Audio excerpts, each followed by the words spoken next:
সুপ্রিয় দর্শক আসসালামু আলাইকুম। কেমন আছেন সবাই? আশা করি সবাই ভালো আছেন।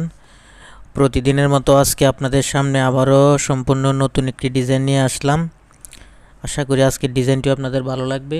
অনুরোধ করছি সম্পূর্ণ প্ল্যানটি দেখবেন, তাহলে আশা করি সম্পূর্ণ প্ল্যানটি বুঝতে পারবেন। ঠিক আছে, তো আজকে আপনাদেরকে 25 ফুট বাই 38 ফুট 950 স্কোয়ার ফিটের একটি ডিজাইন দেখাবো। ঠিক আছে, যদি কেউ এই ডিজাইনের নকশা করতে চান তো করতে পারেন। ঠিক আছে, তো আমি এই ভিডিওতে আপনাদেরকে সম্পূর্ণ প্ল্যানটি স্টেপ বাই স্টেপ বুঝিয়ে দেওয়ার চেষ্টা করব, প্লাস বিল্ডিংটি করতে কত টাকা খরচ হতে পারে মোটামুটি সঠিক একটি ধারণা বের করে দেওয়ার। ঠিক আছে, ততক্ষণ পর্যন্ত সবাই সঙ্গেই থাকবেন। ঠিক আছে, ভালো লাগলে একটি লাইক দিয়ে শেয়ার করতে পারেন। ঠিক আছে, তো দেখতে থাকুন।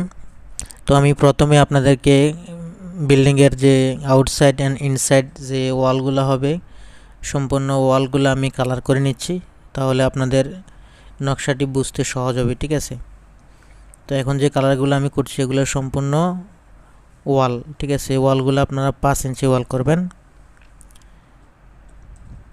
সম্পূর্ণ ওয়ালগুলো ভিতরে বাইরের 5 ইঞ্চি ওয়াল হবে। ঠিক আছে, সাথে আমরা উইন্ডোর অ্যান্ড ভেন্টিলেশনগুলো কালার করে নিব। ঠিক আছে, তো এগুলা হচ্ছে উইন্ডোর অ্যান্ড ভেন্টিলেশন, তো আমি কালার করে নিচ্ছি আপনাদের বোঝার স্বার্থে। ঠিক আছে, সাথে আমরা মার্ক করে নিব, তাহলে বুঝতে আরটু সহজ হবে আপনাদের। ঠিক আছে,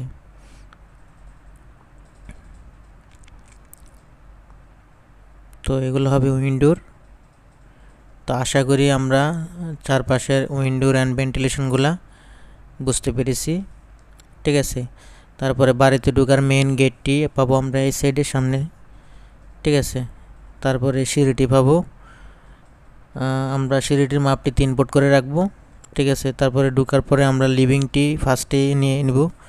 ঠিক আছে, তো এটা লিভিং রুম হবে। লিভিং রুমের মাপটি ভিতরের মাপটি হবে 8 ফুট অ্যান্ড এই সাইডের মাপটি হবে 16 ফুট 9 ইঞ্চি। আশা করি বুঝতে পেরেছেন। এখানে কোনো ডোর হবে না, এটা ওপেন থাকবে। ঠিক আছে, তারপরে আমাদের কিচেনটি দেখে নিচ্ছি। কিচেনের ডোরটি আপনারা 30 ইঞ্চি রাখবেন। তো এটার মাপটি হবে এই সাইডে 7 ফুট অ্যান্ড এই সাইডের মাপটি হবে 8 ফুট। ঠিক আছে, তো তারপরে আমরা বেডরুমের মাপটি দেখে নেব। আমাদের ফার্স্ট বেডরুম। ঠিক আছে, ফার্স্ট বেডরুমের মাপটি হবে 11 ফুট 11 ইঞ্চি অ্যান্ড এই সাইডের মাপটি হবে 12 ফুট। ওকে, তো আমাদের ফার্স্ট বেডরুমের মাপটি বুঝে নিলাম। তারপরে আমাদের ডাইনিং এরিয়াটির মাপটি দেখে নিব। ঠিক আছে, তো ডাইনিং এরিয়ার মাপটি হবে এই সাইডে 16 ফুট 4 ইঞ্চি অ্যান্ড এই সাইডের মাপটি হবে 11 ফুট 10 ইঞ্চি। ঠিক আছে, তো আশা করি মোটামুটি সুন্দর একটি ডাইনিং প্লেস পাবেন আপনারা। এখানে সাইডে ওয়াল শোকেস থেকে শুরু করে আপনারা ফ্যামিলি লিভিংও করতে পারেন। ঠিক আছে, তারপরে একটি কমন টয়লেট থাকবে। কমন টয়লেটের ডোরটি হবে 30 ইঞ্চি। ঠিক আছে, তো টয়লেটের মাপটি হবে 3 ফুট 11 ইঞ্চি বাই 7 ফুট। ঠিক আছে, তারপরে আমাদের সেকেন্ড বেডরুমের মাপটি দেখে নেব। ঠিক আছে, তো সেকেন্ড বেডরুমের ডোরটি আপনারা 3 ফুট রাখবেন।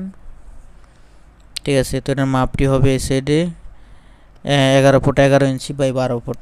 ঠিক আছে, তো আশা করি বুঝতে পেরেছেন। তারপরে 3 নম্বর বেডরুমের মাপটি আমরা দেখে নেব। ঠিক আছে, তো 3 নম্বর বেডরুমের মাপটি ডোরটা আপনারা অবশ্যই 3 ফুটই রাখবেন। ঠিক আছে, তো এটার মাপটি হবে 11 ফুট 10 ইঞ্চি বাই 12 ফুট। ঠিক আছে, তো আশা করি ভিতরে সম্পূর্ণ মাপগুলো বুঝতে পেরেছেন। ওয়ালগুলো তো আমি আগেই বলছি 5 ইঞ্চি ওয়াল করবেন। তারপর আমরা কলম চিহ্নগুলো দেখে নিচ্ছি। ঠিক আছে, তো এগুলো হচ্ছে কলম চিহ্ন। তো আজকের ডিজাইনটি কেমন লাগলো অবশ্যই জানাবেন কমেন্ট বক্সে। ভালো লাগলে অবশ্যই একটি লাইক দিয়ে দিবেন, আর আপনি আমার চ্যানেলে নতুন হলে অবশ্যই সাবস্ক্রাইব করে রাখবেন পরবর্তী নতুন নতুন ডিজাইন পেতে। ঠিক আছে, তো আপনারা যদি বিল্ডিংটি একতলা কমপ্লিট করেন 2তলা 3তলা ফাউন্ডেশন দিয়ে, তাহলে আপনাদের 16 থেকে 17 লক্ষ টাকা খরচ হতে পারে।